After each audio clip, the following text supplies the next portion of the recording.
पशु ऐसे हैं जो मनुष्य को देख करके बड़े खुश होते, बड़े प्रसन्न होते। कौन से? तो श्री सुखदेव जी महाराज कहते हैं, स्वपिट बरा होष्ट्र खरई संस्तुतः पुरुषः परः संस्तुतः पुरुष पशु। सबसे पहला बोले सुबिट। सुबिट कहते कुत्ते को। कुत्ता बड़ा खुश होता है कब? जब मनुष्यों को देखता है। कौन से मनुष्यों को? जो छोटे छोटे बात पर, छोटी छोटी बात पर, छोटे छोटे बंटवारे पर और छोटी छोटी धन संपत्ति पर, छोटे मूल्य पर आपस में लड़ते झगड़ते हैं, एक दूसरे से छीनते झपटते हैं। ये हमारा, ये तेरा, ये मेरा, ये तेरा, इस प्रकार से आपस में छीना झपटी करते हैं, लड़ते झगड़ते हैं। तो कुत्ता बड़ा खुश होता है। काहे है? बोले हमारे ही खानदान के मालूम पड़ रहे हैं, ऐसे ही तो हम भी झगड़ते हैं। एक कुत्ता अगर रोटी लेके दौड़ जाए, भाग जाए, तो दूसरा उसी के पीछे भाग जाए, उसके मुंह का निवाला छीनेगा। इसलिए जब ऐसे मनुष्यों को देखता है कुत्ता तो बड़ा गदगद होता है। बोले मेरे ही खानदान के हैं बिल्कुल। पहला। दूसरा बोले सुबिट बराह। दूसरा है बोले सुअर। सुअर भी बड़ा खुश होता है कब? जब मनुष्यों को देखता है। कौन से मनुष्यों को? बोले वो कोई विचार ही नहीं करते, चाहे जैसा मिले, चोरी का हो, बेईमानी का हो, लूट का हो, चाहे जैसा भी धन हो, बस सब ले आओ, सब हम पचा जाएंगे, सब हम खा जाएंगे, हमारे अंदर बहुत क्षमता है, सबको हम रख लेंगे, चाहे जैसा भी हो सब कुछ ले आओ। तो जो सुअर होता है वो भी शुद्धता और पवित्रता पर विचार न करते हुए गंदगी में, अच्छी जगह गंदगी में, चाहे जैसे जिस जगह भी मिल जाए, जो मिले वो खा लेता है। कौन? सुअर होता है ना, गंदगी में अपनी मुंह को डुबो देता है, अपनी नाक से सब जो है सूंघ सूंघ करके सब खींच लेता है। ऐसा एक तो ये भाव। और दूसरा भाव, जिसने अपने जीवन में आहार पर शुद्धि नहीं की, आहार पर लगाम नहीं लगाई। भगवान ने व्यवस्था की कि तुम दाल खाओ, रोटी खाओ, चावल खाओ, ये सब खाओ, पर नहीं, आदमी ने वो खाना तो बंद कर दिया। नई नई सब्जियों का प्रयोग करने लगा, नई नई सब्जियां तरह तरह की बना ली, मांस मदिरा इत्यादि सब कुछ खाने लगा।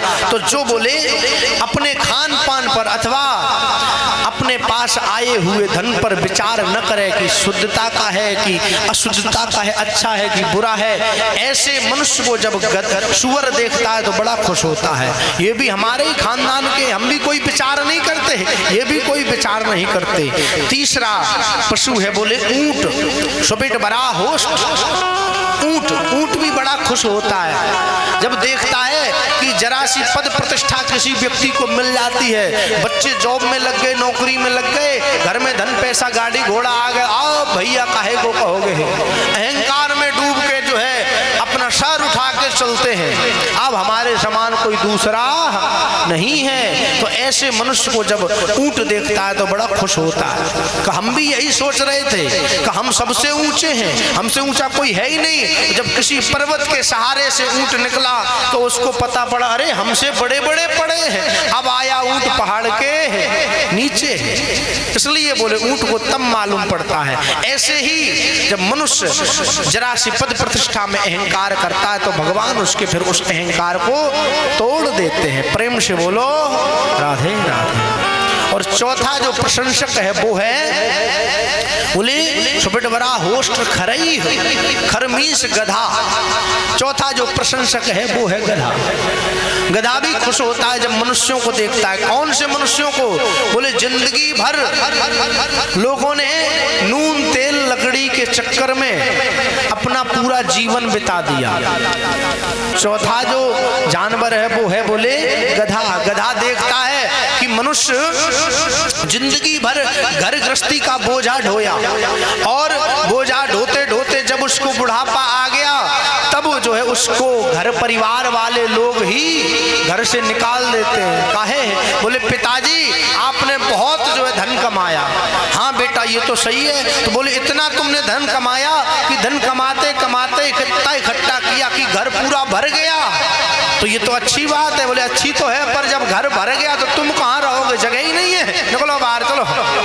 घर से निकाल दिया। तो ऐसे मनुष्यों को जब देखता है गधा तो बड़ा खुश होता है, बोले ये भी हमारे ही जैसे हैं, क्योंकि हम भी जब तक जवानी रही, जब तक हमारे शरीर में बल रहा, तब तक अपने मालिक के लिए जिंदगी भर बोझा ढोए हैं, पर कभी जो है मालिक ने हमको पुरस्कार नहीं दिया कि भाई तूने बड़ी मेहनत की आज तुझे पुरस्कार मिले, नहीं दिया।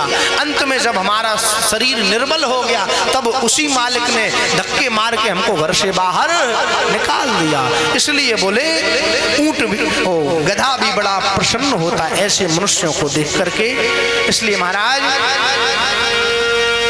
ये अभिमान अहंकार नहीं करना चाहिए। भगवान कहते हैं जन अभिमान न राखो काहू, मैं अपने भक्तों का अभिमान नहीं रखता हूँ, और जो अभिमान करता है भगवान उसका अभिमान ऐसे तोड़ते हैं तो उसको जमीन में धूल चटा देते हैं। इसलिए कभी भी किसी भी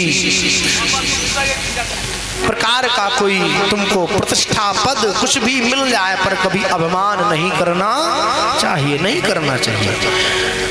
बस भगवान से प्रेम करना चाहिए, भगवान के चरणों में लग जाना चाहिए।